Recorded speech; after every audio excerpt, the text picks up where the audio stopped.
coming in right now. Yeah, so I'll keep letting people in. Yeah, we'll wait like 3 minutes to actually start. Yeah, there's a lot of people. So please take this opportunity to sign in. The link is in the chat. So while you're waiting,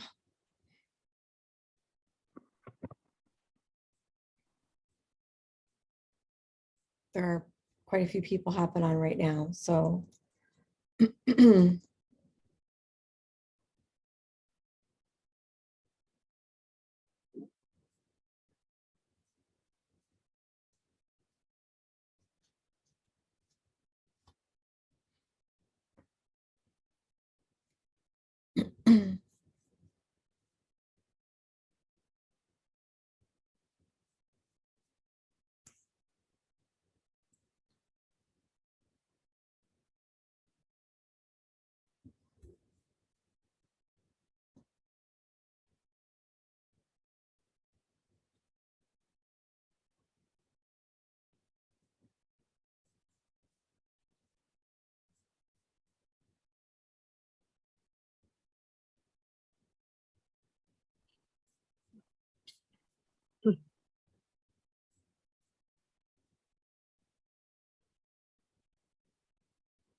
We'll give it another minute or so and then we'll get started.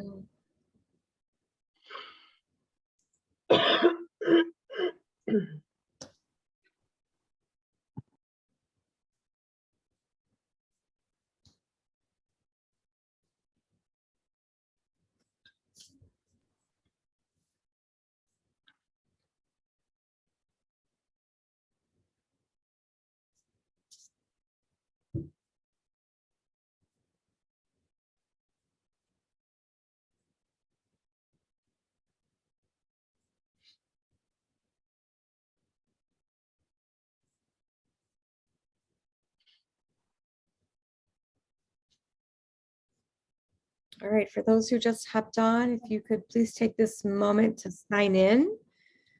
You can either use the QR code with your smartphone's camera, or you can use the link that I'll paste again in the chat for those who have just hopped on. All right, so I think we can get started. What do you think, Jen? I think so. Good? Yep. All right. Did you start recording? I did. All right, perfect. So welcome everybody. I am Julie D'Aliberti, Director of State Sport Team Region 2, and just one of the collaborators on our IEP Happy Hours. So we are super happy to have you here today. We're going to go over sections 8, 9, and 10, and I truly don't want to jinx this, but I feel like I got the easiest gig. So thanks to my colleagues who had to do all the hard part and the heavy lift before, because now I get to come in and do the easy part. At least I hope it's going to be the easy part. Just a reminder, Jen's been talking about signing in, so please make sure you sign in. We use that attendance to gather information, and also we'll be able to give out those certificates for those people that sign in. So it's super important, and we are only able to give certificates to people who sign into our live presentations today. So please, please sign in for us. It will really help us out. And as you can see on this screen, we also have the previous recordings and presentations on our website. And this link will also be at the end of the presentation too. It wouldn't be an SST event if we didn't do a shameless plug for something. So we are continuing to do the plug for our RA Horn and our Franklin B. Walter Awards. So we would love to get more nominations in. You still have until February 25th. That is 10 days, folks. You can get this done in 10 days. We really would like to see some more nominations for outstanding students and outstanding teacher and or staff. It's not hard. to fill them out. And having been on the nominating committee previously, it's wonderful to be able to read about all the fantastic things that are going on in our region. So please consider nominating a colleague or a student for that award. We want to always remember our norms because we are of great quality assurance around here. So we always want to respect our different views of each other. We want to remind you that there's never a stupid question. People always start with, well, this is probably a really dumb question. It's probably not, because if you're asking it, there's at least one other person who doesn't know the answer either. So please ask questions. Feel free to throw them in the chat during our presentation today, or you know, if there's an opportunity for you to just unmute and join in the conversation, please do that as well. We will respect your time. We will definitely end at 4 o'clock, if not sooner. We want to make sure you get this information, but we also want to make sure you get home or wherever it is you're headed next. And please be engaged today. And limit that use of technology, except of course on Zoom. All right, so section 8, transportation as a related service. I'm going to do a quick caveat here. I know that when it was discussed about section 7, transportation was identified as something that can go in that section. So I did do further investigation on that, and that is not necessary. Because transportation has its own section, you do not need to put it in section 7. So I did clarify that with ODE just to make sure.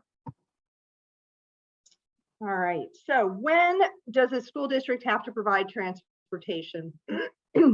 So there are 2 situations. If the district is providing transportation for their general education population, then of course they have to provide transportation to our students with disabilities. And if a district does not provide transportation to general education students, then you need to look at every individual case for our students with disabilities and determine if transportation is needed for that student and it has been included in the IEP. However, it is assumed by the Department of Education that most of our students with disabilities will receive the same transportation as their non-disabled peers. That is continuing that least restrictive environment, and their least restrictive environment is on the same transportation as their non-disabled peers. But it's also recognized that there are times where if a student is riding the school bus with their non-disabled peers, they may need accommodations or modifications in order to be successful on that ride.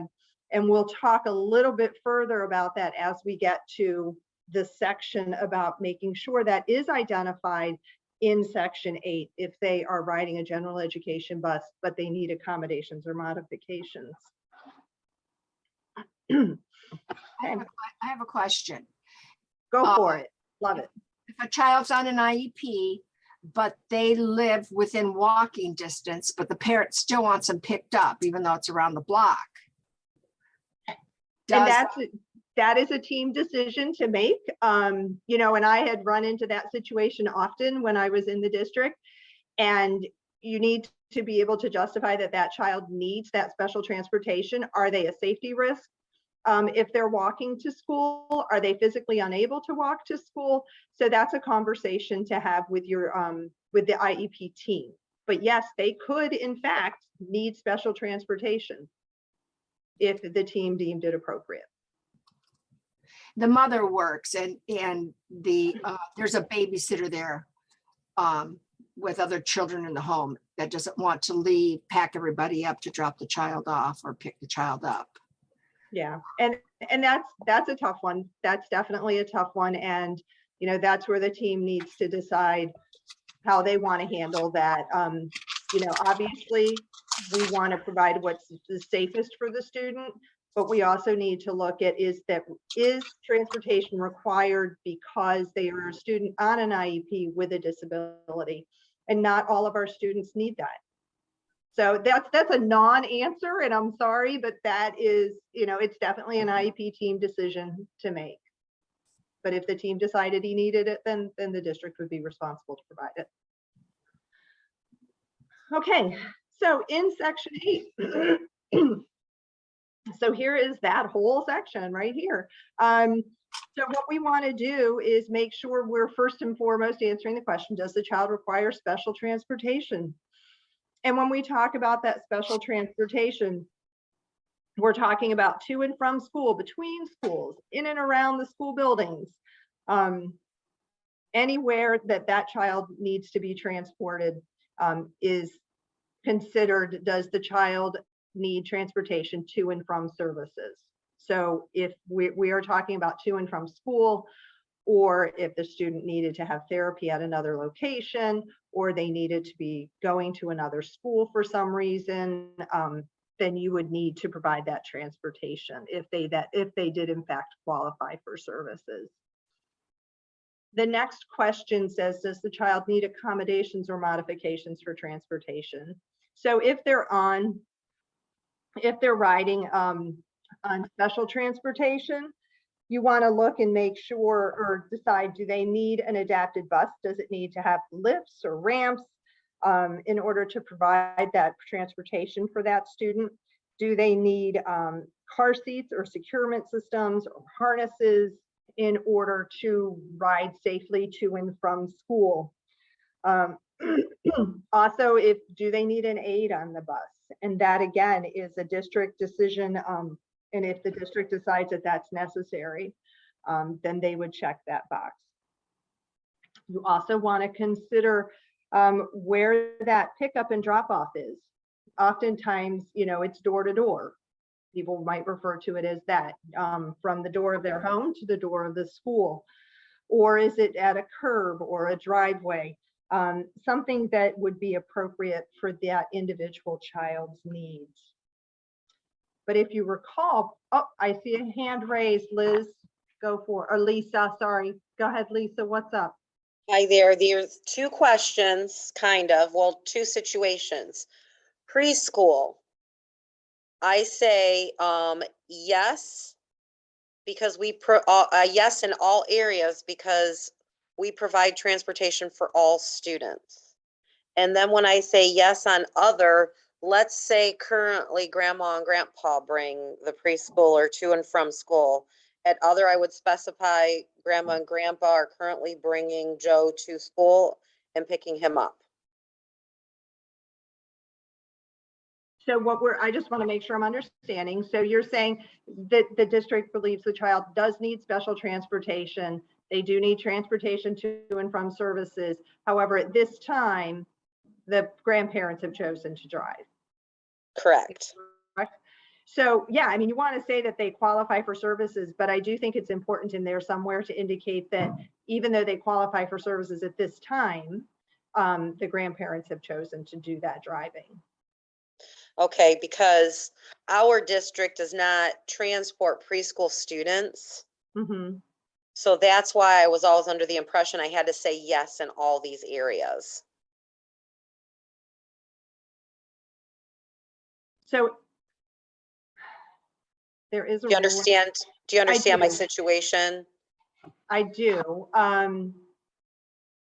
They do not provide transportation for preschoolers. It's my understanding, and my team can hop in here too, but it's my understanding that if a preschooler needs that transportation in order to receive their education, then the district needs to provide it.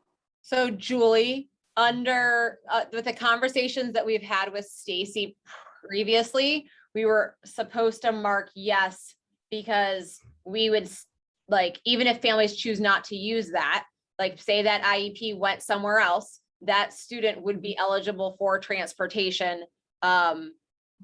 Even though we right, because none of my peer models are transported. We provide transportation for our students with disabilities. If they choose not to use it, that's up to their family, but we are still required to offer that transportation. So we mark yes for all of those things because we are required to still offer that transportation. Yes, thank you. And as you're saying that, I'm recalling back in the district that is what we did too when I was in the district. So thanks for clarifying that for us.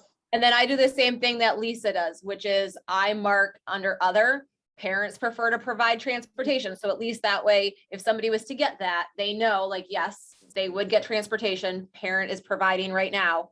And then I always mark that in the prior written notice too. Right, and it's so important too, because when you think about having to provide, your transportation department needs to have that information too. And so whatever way you can make sure the transportation department knows how that's happening as well. So thanks. Was that Corey? Yeah, I thought I recognized your voice. Thank you. welcome. Lisa, did you have another question too?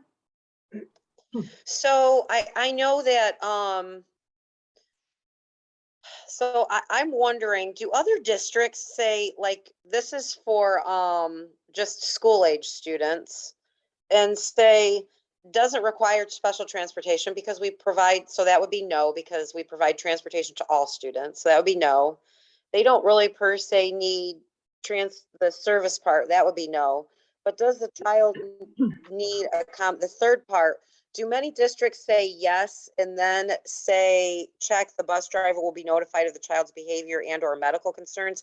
Do they provide information for the students in regards to their IEP, or is this just behavior that they provide? So you cut out there, Lisa, I'm sorry.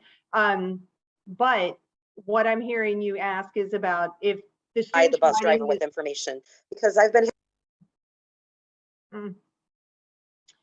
So obviously, Lisa, you cut out again, so I'm going to kind of interpret what I think you were asking about. That we want to make sure that the student's getting a safe ride, but yet we also have to maintain confidentiality as much as we can also.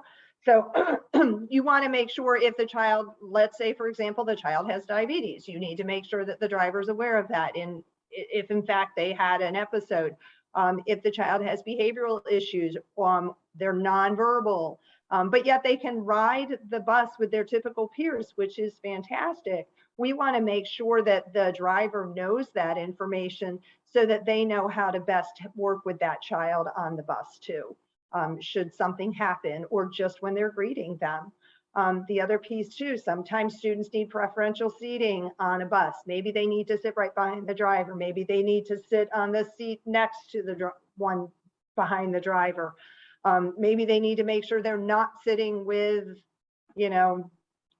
their sibling or, however, whatever accommodations would be appropriate based upon the needs of that individual child. You would want to indicate that there. I hope that answered your question, Lisa. Melissa, do you have a question? Yeah, sorry, I was trying to unmute. That's okay. So I teach students with multiple disabilities, and more than not, they require special transportation. So I always, if necessary, I mark that first box, yes. And I have a couple quick questions. And then I guess I'm still kind of confused about the to and from services. If they just need transportation to and from school, is that box still marked yes? Yes, I actually, because I used to have that question when I worked in the district too. So I actually reached out to Bernadette, who is an amazing resource for us for all of our happy hours, just to double check.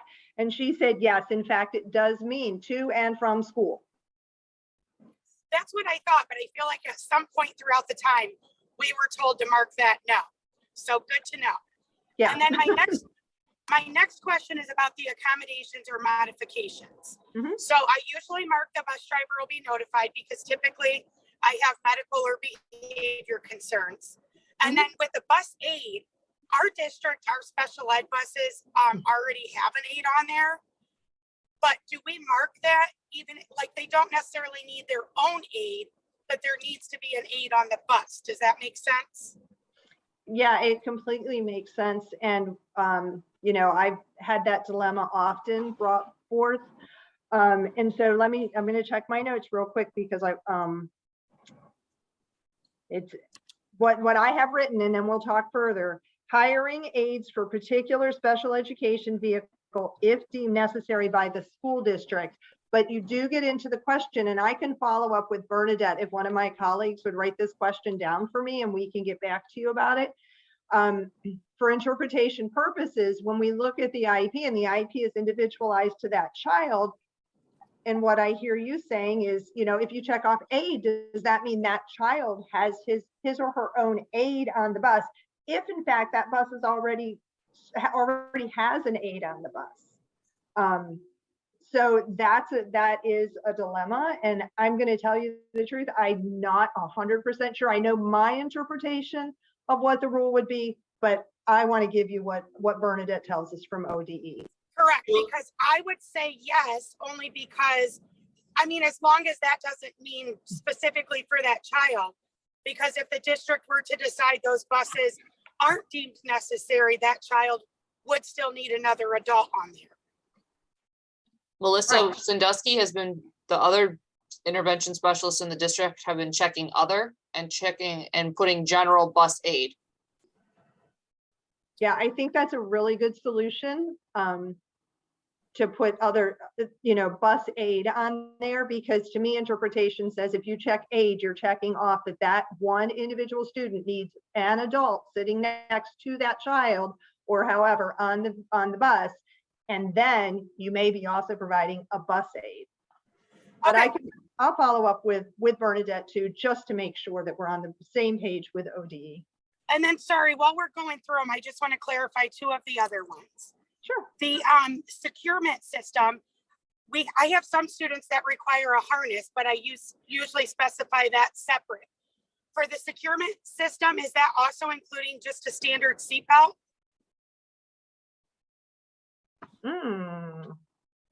This was supposed to be the easy part, Melissa. And you're Sorry, I stumping just want to, I'm coming to these just for refreshers, and I'm like, I might as well ask all of the questions I have and clarify it. I'm checking my So, notes really can I- quickly can- here. Can I Go hop ahead, in? Jen. Yeah, Mhm. so, my understanding, and again, like Julie said, we will check with Office for Exceptional Children, but my understanding is that a seatbelt isn't standard equipment on a school bus, or at least Mhm. it didn't used to be. So that would be a secure, I guess my original thought was that meant like a harness, right? Or wheelchair tie downs, or, you know, But so, as I'm reading this, fitting or retrofitting vehicles with specialized equipment such as car seats, securement systems, and harnesses. They have them listed in 3 different categories. So, and I think about a securement system, I think about wheelchair, to secure the wheelchair. mhm.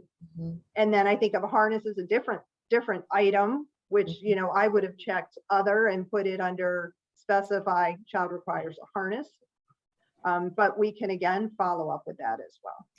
Okay, and then my last question is under other, you mentioned door-to-door service. So if the child needs that, we should be marking that under other? Yes, that would be an accommodation that you would provide. Okay, that's all my questions, sorry. Whew. I got 1 out of 3 for you, Melissa. No problem, thank you so much. All right, we will continue to research these things and let you guys know. Yeah, and Julie, there's a question in the chat. I don't Oh, know, sure, make sure sorry, you I'm saw not- it. Yeah, I'm not looking at them. Sorry. Yeah, is there ever a scenario when special transportation would be marked as yes, and to and from services would be marked no?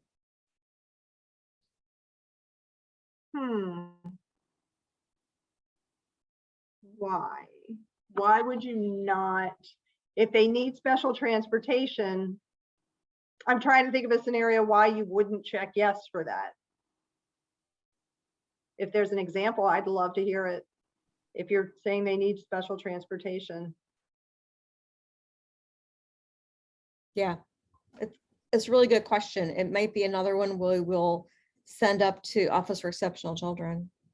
Yeah, I cannot imagine why you would need special transportation, but not need it to and from services. Stumped me. Julie, can you share the document that Bernadette sent? Just because, Oh, so Bernadette answers, like when we all create our PowerPoints prior to this meeting, obviously.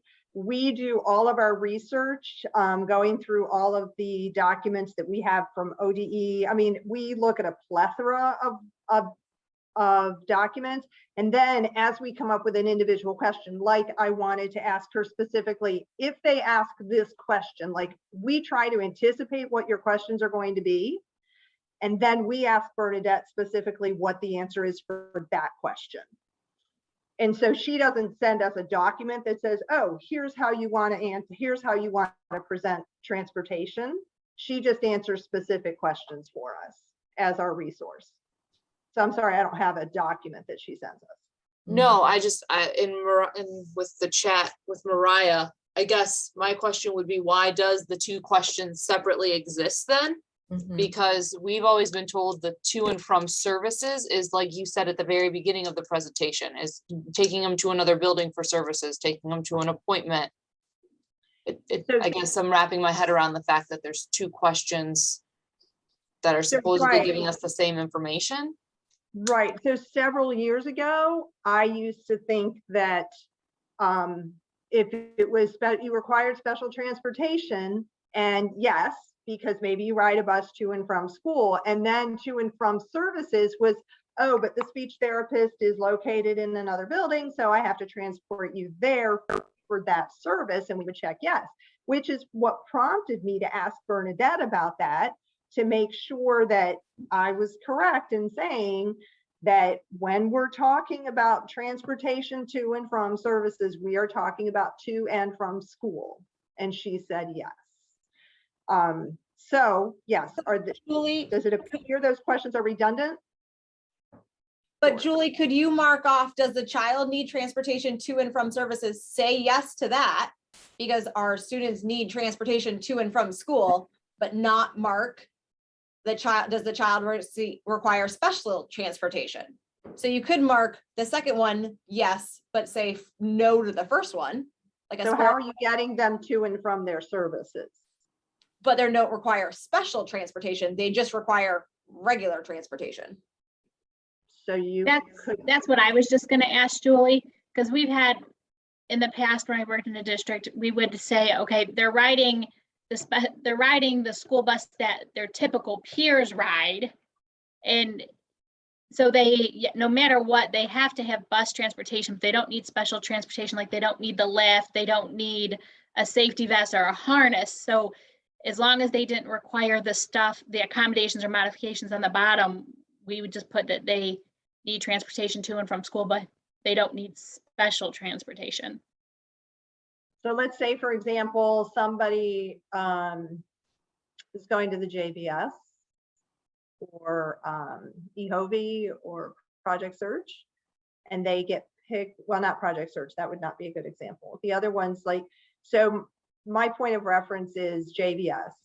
So they get to the high school and then they get on another bus to go to the JVS, but they're riding the same bus as all of their other peers, their general education peers, their typical peers. That would go back though to, that's a tier 1 general education is provided Right. to everyone. The title Right, of so this that's is what I'm saying. That's transportation why as the related service. So I would think Right. it would have to relate back to their disability. And that's why I would say no to that. I would say no, they're not getting anything different than everybody else is getting. We always have to take it back to how is it different? How is their disability impacting their need for transportation? Hey, So if Julie, they're getting the same transportation that everybody else is getting. Yes, Stacy? I was just gonna say, it was explained once to me that you really should flip those questions when you go to answer them. Like you should always start with, does the child need transportation to and from school, services to and from school? And then the next one, does the child require special transportation? Because they're gonna need transportation to and from services, but they might not need that special transportation. So if we answer them with the second one first, it kind of helps a little better to work through that flow. Okay. maybe this is when we table and you get back to us after you talk. Yeah, I to mean, them. so because the way I'm thinking about it, if you need transportation to and from services, but if you're riding just like the same bus everybody else does, all these answers would be no. You don't need anything special.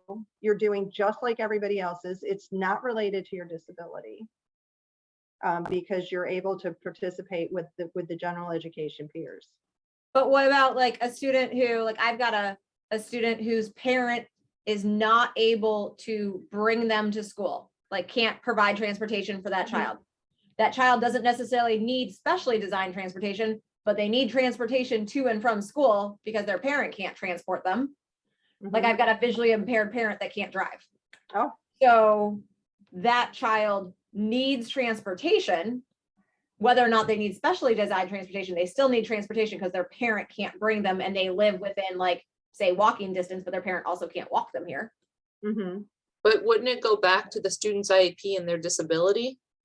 And yeah, and so I can appreciate if you have a visually impaired parent, but you could have a general education student with a visually impaired parent as well. So I believe that these questions always refer back to the student. And I'm not saying that a student shouldn't receive special transportation of some sort if their parent can't provide it, but is that related to that student's IEP? So you guys are throwing excellent questions at what was supposed to be a simple section. And Julie, there is a question in the chat that Holly posed. Does this have something to do that ties, I'm sorry, does this have something to do that ties this to the T2 report? Oh, I think I read that correctly. so I am vaguely familiar with the T2 report. And it could be, if it's checked off here, I do believe it's related to that, but I'm not 100% sure because that was not part of my responsibilities.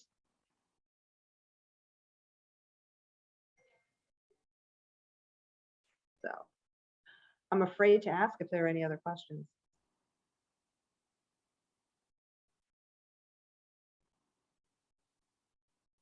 Okay. So the only thing we didn't talk about at length here was that, oh no, we did. If you have a child who does not need special transportation, but rides a bus with their general education peers, you may need to address accommodations or modifications in this section. So you could have no, no, yes for that. Okay. Whew. Next is maybe, come on, there we go. All right, extracurricular. Whoops, sorry about that. So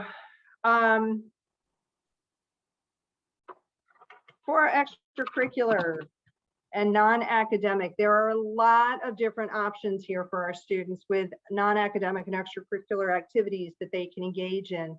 You need to make sure that all students have access to the non-academic and extracurricular activities, and also that they have knowledge about them. You have to make sure that if they're doing announcements, that all students either hear the announcements or you have a way to make sure that the parents are aware of the announcements. Some districts will post their announcements on their website, for example. Or if a flyer, you know, back in the old days, you're actually sending home a paper flyer for something, you need to make sure that all students get that. On occasion, students that happen to be in self-contained classes might have been forgotten.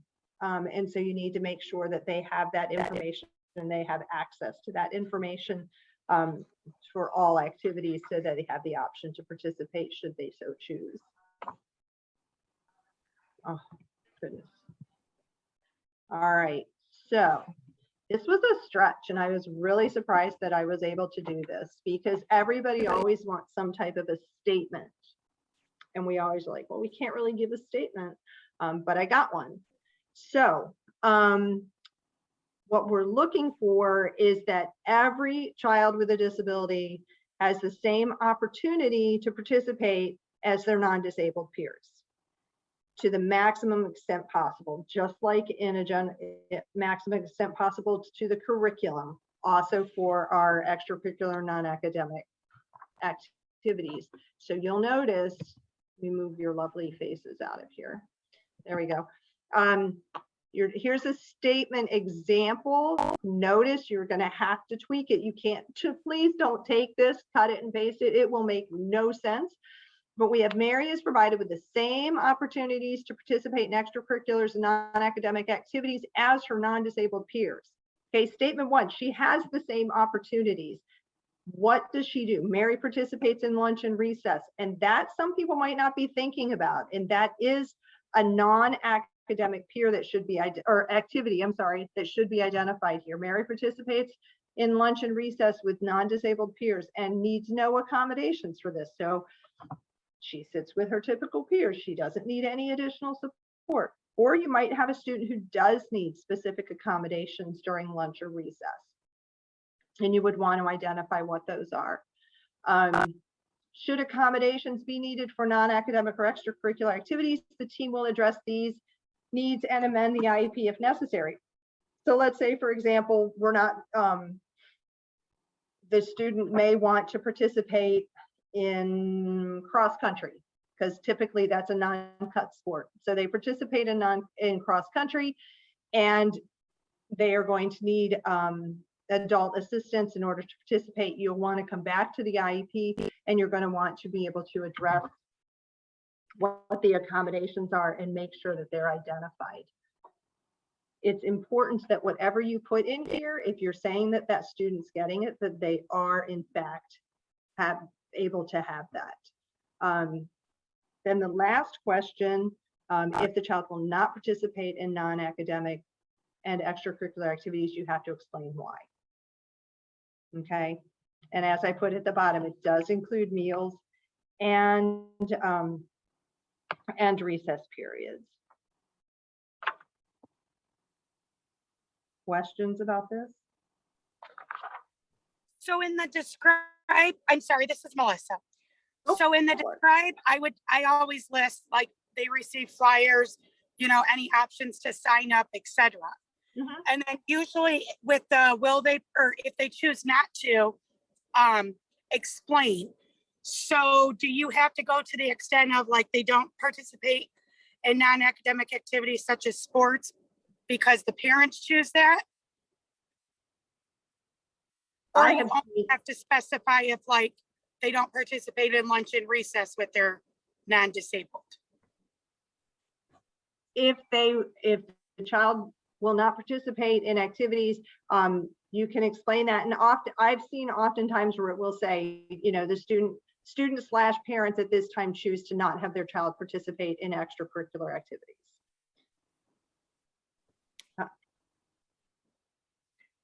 Okay, and then for the non-academic, if I have a student who needs recess separately or to eat lunch in the classroom, I would note it in that section as well. Yeah, you need to identify that and why they can't have lunch or recess with their typical peers. Okay, perfect. Thank you. It was also brought up about cut sports and non-cut sports. The student needs to be able to meet the same expectations that their non-disabled peers meet. So if a student with a disability tries out for cheerleading and doesn't make it, they didn't make it on their skills. They didn't have the same capacity or skills that the other students did. However, like I said, for cross country, a non-cut sport, you can't stop that student from participating in a non-cut sport. You have to figure out how to accommodate that. I've seen it for golf, for cross country, that type of things. I've seen students who maybe can't play basketball like their typical peers. They wouldn't make the team, but yet maybe they're the manager or the sport keeper or something, so that they can continue to be involved, and there's an extracurricular activity for them. Okay. Section 10. We're now at the section where we want to ensure that the parents and the district are on the same page with what's been included in the IEP so far. I know many of the meetings that I would be in, they're like, okay, now it's like, we're getting married now. Do we agree? So when we look at the general factors, we should not have this section filled out prior to the meeting. That's making a huge assumption that you have met all of these and you've considered all of these, and you need to have the parents' input on that as well. So you want to go through each section or each question, I'm sorry, one by one and check the appropriate box. And as you're doing this, what really helps with the parent is to, did we address the strengths of the child? Yes or no? Then if the parent wavers, you can say, well, in the profile, we talked about, this, and you had a section about the strengths. Did you address the concerns of the parent? Maybe the parent contributed something to the IEP in the profile section and you identified it there. So you want to be able to give examples to the parent. So if they start to question about, well, I don't know that we did that or not. And so you can always explain where that section is or how we discussed it. And so you go through section by section or question by question, answer yes or no. And notice it was several years ago that the third grade reading guarantee was identified in this section as well. So you want to make sure that you check that section as well for if it's appropriate. Okay, and this is obviously for students K through 3. Any questions on this? Julie, there's a question in the chat about the previous section. The question is, what about students not being eligible for sports due to grades? For example, I had a parent say her kid should be able to play basketball. He was on the team, but then he was benched due to grades. I think you answered that, but maybe this was written as you were, yeah. Sometimes there's a delay in the. Right, that's fine. They need to meet the same criteria that their non-disabled peers. And again, I mean, if it's questioned further, my advice would be to contact your legal counsel.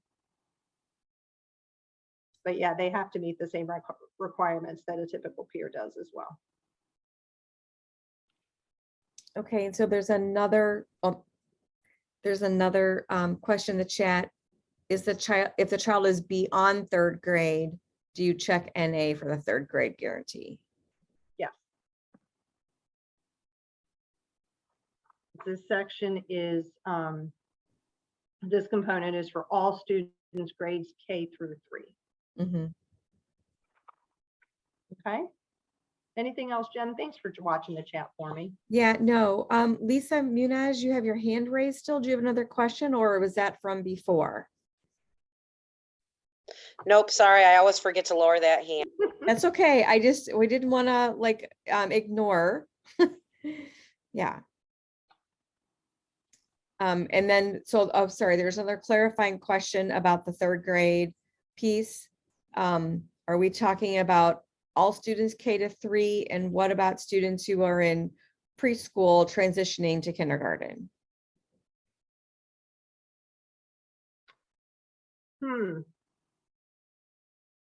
I'm going to say if they're at the end of kindergarten and or end of preschool and they're moving into kindergarten, that would be NA. However, Stace, if you're here and you want to weigh in, I'm looking at the kindergarten IEP when they're actually in kindergarten as when it's applicable.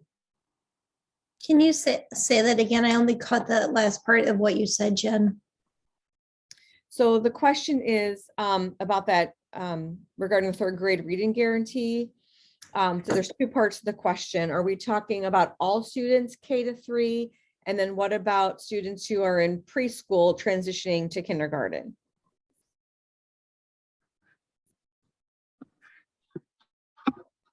So Stacy, my statement was if they're still in preschool, it's NA, but when they're in kindergarten, then it becomes Yes. applicable. Then it's a yes or a no. Yes, correct. Great, we are on the same page. Any other questions? No, that's all I'm seeing in the chat. Okay.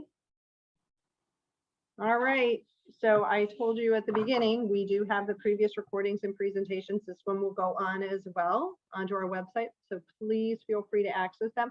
I actually accessed one last night just to double check on what was said, to make sure I was following in the same pattern. We want your feedback, so please take some time. It doesn't take but a couple of minutes to provide us with that feedback. There's the tiny URL at the top, or you can use your smartphone and use the QR code and give us feedback with regard to today's presentation. I'll leave that there for a second. Julie, I typed a list of the questions for you that we still have to find out for everyone. I'm sorry, I didn't hear you, Danielle.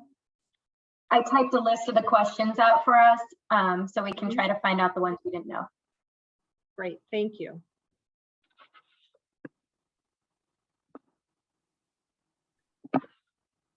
All right, and then here's our part of our website. So please check out the additional professional development that we have, any networks that are coming up. We would love to continue to see you at anything and at our IEP happy hours as well. And actually, oh, I thought I had it on here. Here's contact information for the 4 of us who are working on our IEP happy hours. And to share with you next time, we will talk about section 11 for school age on February 22nd. I will be hosting that one. And then after that, we will talk about section 11 for a preschool, because we know that there's some differences in there. But you can check out our full schedule and register at our website. Sorry, and I just heard that the link that was put in the chat about the previous recordings was wrong, because there was a little letter left on at the end of it. That was my bad. So it's fixed now. And then, yeah, so for, I just want to put the link for the full schedule of all the IEP happy hours. There are several left. So check that out and you can register on our website.